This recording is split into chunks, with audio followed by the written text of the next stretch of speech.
¿Qué son los acuerdos probatorios? Vamos a analizar.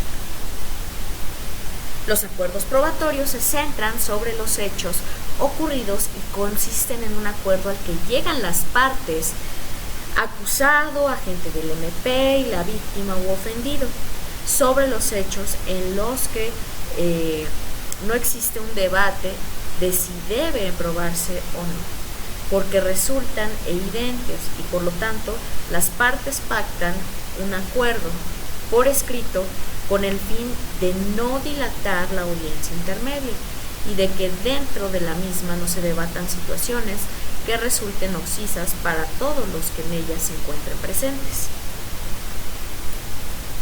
Vamos a poner un ejemplo. Aquí tenemos un delito de homicidio.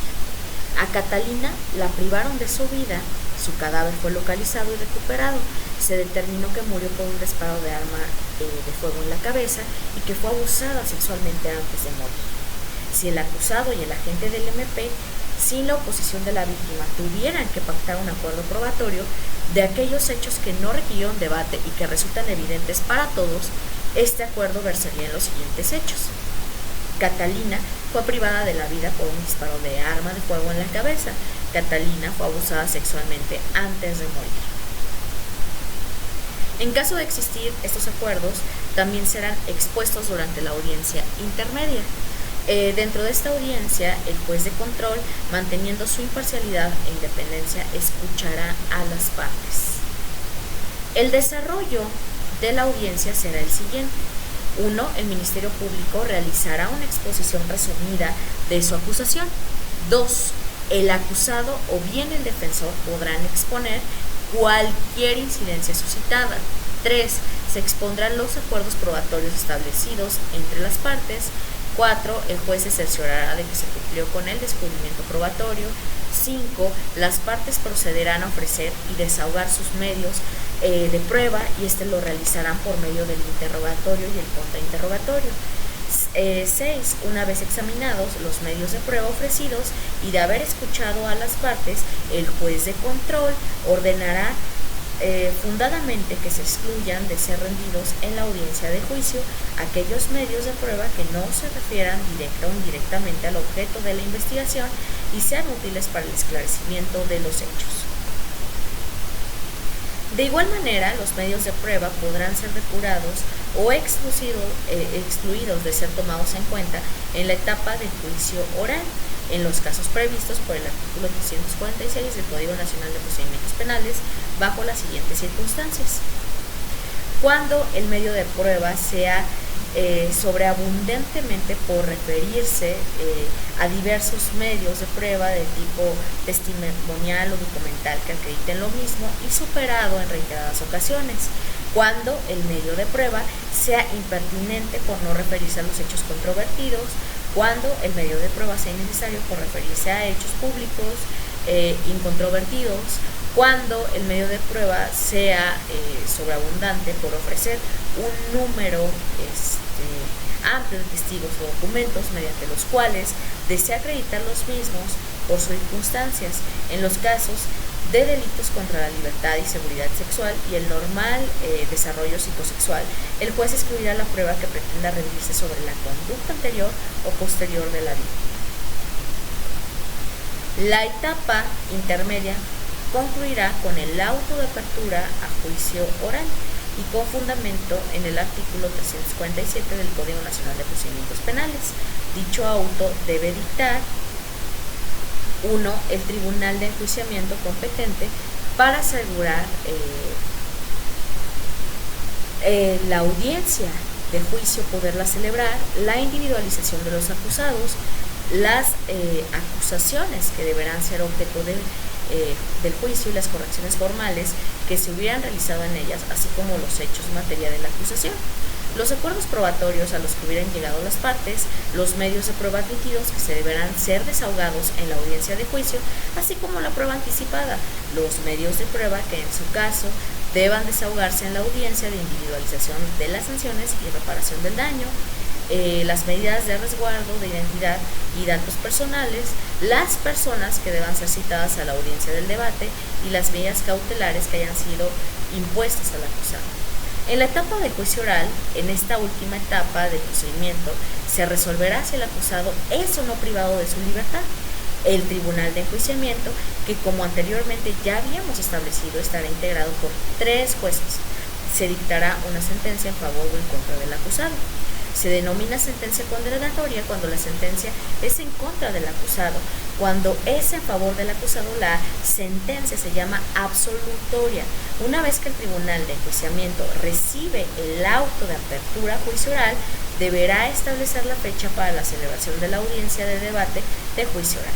¿Sabes que los 3 jueces que integran el tribunal de enjuiciamiento son jueces de control? Es importante que consideres que ninguno de ellos puede en ninguna circunstancia ser el mismo juez de control que conoció de la etapa de investigación, fase complementaria y de la etapa intermedia. Esto se realiza de esta manera para garantizar que realmente el tribunal sea imparcial, imparcial e independiente, ya que de cierta manera podemos decir que aquel juez de control que fue el encargado de conocer y resolver el conflicto durante la etapa de investigación, que es la fase complementaria, y la etapa intermedia, ya tiene conocimiento de los hechos y circunstancias y en consecuencia ya se ha creado un criterio personal sobre la víctima y el imputado, y por esta sencilla razón implicaría que si este juez de control formara parte del tribunal de enjuiciamiento, influenciaría a los otros 2 jueces para el dictado de la sentencia. O sea, el juez de control está en la etapa de investigación, la etapa intermedia, viene el tribunal de enjuiciamiento, que es el juicio oral, ahí va a estar un juez oral, y al finalizar la etapa de ejecución, que está un juez de ejecución de sentencia.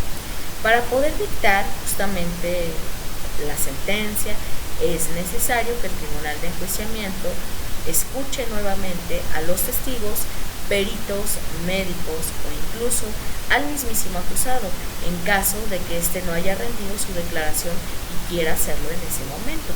Esta cuestión del acusado puede declarar de 2 maneras, narrativa y por medio de preguntas. Por su parte, los peritos, médicos y testigos solo podrán ser oídos por medio del interrogatorio y del contrainterrogatorio. ¿Sabías que además del interrogatorio y contrainterrogatorio existen también el interrogatorio directo y el recontrainterrogatorio? Este es el orden en que deben ser desahogados las reglas que deben respetarse en cada uno de ellos. La etapa de investigación solo se permiten preguntas abiertas. Etapa intermedia, se permiten preguntas abiertas y sugestivas y solo puede preguntarse de lo respondido en el interrogatorio. Etapa de juicio oral, sigue las mismas reglas que el interrogatorio y solo podrá preguntarse de lo respondido en el contrainterrogatorio. Y la etapa de juicio oral, que sigue las mismas reglas que el contrainterrogatorio y solo podrá preguntarse de lo respondido el recontrainterrogatorio. ¿Por qué y para qué existe el interrogatorio directo y el recontrainterrogatorio? Aquí tenemos el interrogatorio directo, que sirve para apoyar a nuestro testigo, perito o médico, que recuerda que el contrainterrogatorio lo realiza nuestra parte contraria, por lo que posiblemente las preguntas que le realizaron le perjudicaron en alguna medida, por lo que el interrogatorio directo sirve para volver a hacerlo quedar bien ante el tribunal. Y el recontrainterrogatorio, algo muy similar ocurre en el recontrainterrogatorio. Podemos resumirlo como la segunda oportunidad que tiene nuestra contraparte para volver a preguntarle a nuestro testigo, perito o médico. De igual manera, la audiencia de juicio oral inicia con un alegato de apertura y termina con un alegato de clausura, y ambos deben ser expuestos por el agente del MP y por la defensa, y por algunos ejercicios que pueden ser desarrollados dentro de la etapa del juicio oral son: la incorporación de prueba material. La prueba material se define en el Código Nacional de Procedimientos Penales como objetos y otros elementos de convicción previa a su incorporación a juicio, que deberán ser exhibidos al imputado, a los testigos o intérpretes y a los peritos para que los reconozcan o informen sobre ellos. Artículo 383. En otras palabras, la prueba material es una prueba física que ya fue objeto de investigaciones, por ejemplo, una balanza, un celular, un arma. Para poder incorporar una prueba material es importante primero fijar su existencia y la participación de un testigo, perito, médico, policía con dicho elemento natural. Viene la incorporación de esa prueba material.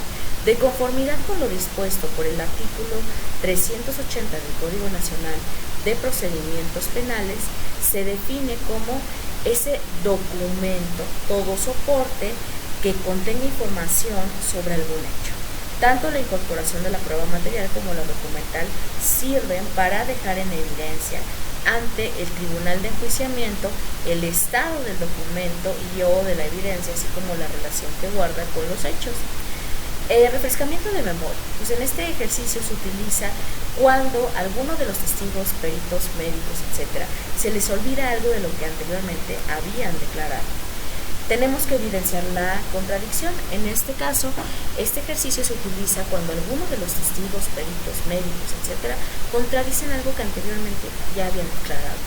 Viene un apoyo ilustrativo, que en este ejercicio se utiliza cuando alguno de los testigos, peritos, médicos, etc., necesitan visualizar algún documento, fotografía, plano o cualquier otro que se encuentre plasmado por escrito para apoyar su memoria en algo que no recuerda. Y con esto es todo. Muchas gracias por su visualización.